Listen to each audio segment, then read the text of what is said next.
आज हम आपको बताएंगे समूहीकरण और वर्गीकरण के पहले प्रयास हुआ है या नहीं।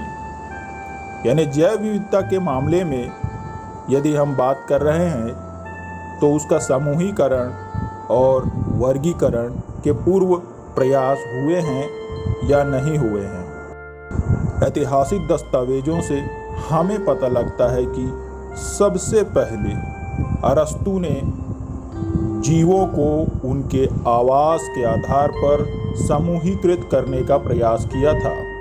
इस आधार पर उन्होंने जीवों के जलीय और स्थलीय जैसे समूह बनाए थे। अरस्तु के बाद जीवों के वर्गीकरण के और भी प्रयास हुए होंगे, लेकिन अभी तक उसका कोई उपलब्ध जानकारी नहीं है।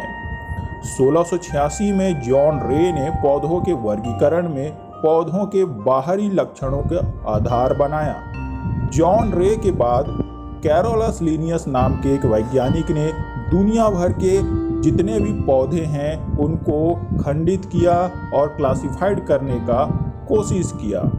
लिनियस ने सबसे महत्वपूर्ण काम यह किया कि कुछ विशिष्ट गुणों जैसे फूलों में नर व मादा अंगों की उपस्थिति और संख्या के आधार पर एक सरल क्लासिफिकेशन दिया। इसे ही लैंगिक क्लासिफिकेशन यानी लैंगिक वर्गीकरण कहते हैं। इसका विवरण उनकी 1735 में प्रकाशित पुस्तक सिस्टेमा नेचुरे में मिलता है। लिनियस ने सजीवों को क्लासिफाइड करने के लिए एनिमल्स और प्लांट्स यानी जंतुओं और वनस्पतियों के हजारों नमूनों को इकट्ठा कर कंपेरेबल स्टडी किया और एक ऐसा क्लासिफिकेशन डेवलप करने में सफल हुए जिससे प्लांट्स और एनिमल्स की हर जाति को अलग अलग क्लासिफाइड किया जा सकता था। जंतु और वनस्पतियों की जो शारीरिक विशेषताएं हैं उनके बारे में लिनियस ने व्यवस्थित रूप से जो ज्ञान हासिल किया था उसका सभी बायोलॉजी के फील्ड पर गहरा असर रहा है। इस सिस्टम में संपूर्ण जीव जगत को दो जगत में बांटा गया है, पादप जगत और जंतु जगत।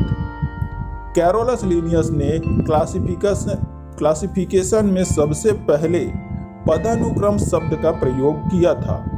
पदानुक्रम वह प्रक्रिया है जिसमें जीवों को उनके गुणों और विकास के आधार पर एक निश्चित श्रृंखला के अंतर्गत अलग अलग समूहों में व्यवस्थित किया जाता है।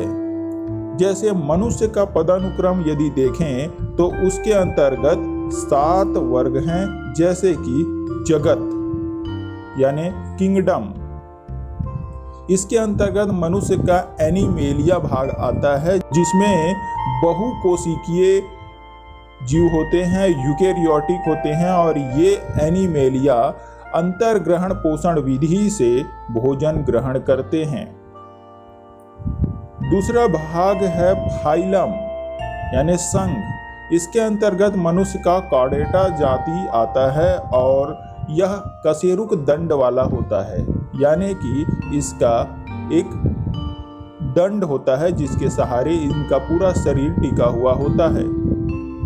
कॉर्डेटा में जोड़ीदार उपांग पाए जाते हैं, यानी अंग जो होते हैं वो जोड़ीदार होते हैं, 2 हाथ भी होते हैं, 2 पैर भी होते हैं। तीसरा भाग है क्लास यानी वर्ग। मनुष्य की इस श्रेणी में मैमेलिया नाम का जाति आता है और इसमें शरीर रोए से ढका होता है और बाहर कान भी उपस्थित होते हैं। यह मनुष्य का एक श्रेणी है। गण यानी ऑर्डर, इसमें प्राइमेट्स मनुष्य का श्रेणी है और अंगूठे की जो स्थिति होती है वो उल्टा भी होता है, आगे पीछे पैर भी होते हैं और 5-5 अंगुलियां उनमें होती हैं। यह मनुष्य का ही एक अनुक्रम है और इसे प्राइमेट्स कहते हैं। कुल यानी फैमिली, इसके अंतर्गत होमोनिडी जिसके 2 पैर होते हैं जो चलने के लिए काम आते हैं। वंश यानी जीनस, इसमें होमो आते हैं और इनके सुविकसित मस्तिष्क होता है और यह सोचने में सक्षम होता है। अंत में जाति, इसके अंतर्गत सेपियंस मनुष्य के क्रम आता है और यह बहुत ही बुद्धिमान होता है। द्विजगत वर्गीकरण में कुछ कमियां थीं, जैसे कि इस क्लासिफिकेशन में लिनियस ने सभी जीवों को सिर्फ 2 वर्गों में सीमाबद्ध कर दिया।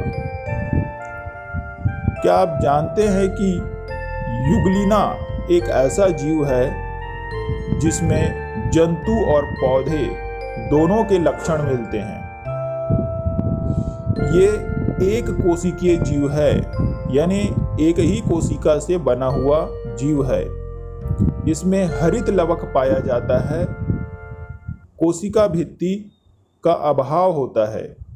यह स्वपोषण और विषम पोषण दोनों प्रकार से भोजन प्राप्त कर सकता है, यानी स्वयं से भी भोजन बना सकता है और दूसरे के जरिए भी भोजन बना सकता है।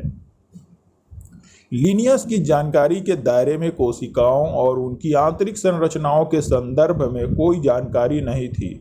समय के साथ सूक्ष्मदर्शी की आवर्धन क्षमता बढ़ाने के आविष्कार होते रहे, जिससे जीवों में विविधता का और गहन अध्ययन संभव हुआ। जैसे जैसे कोशिकाओं की आंतरिक संरचना के विषय में जानकारी बढ़ती गई और नए जीवों का पता चलता गया, वैसे वैसे क्लासिफिकेशन के नए आधार मिलते गए।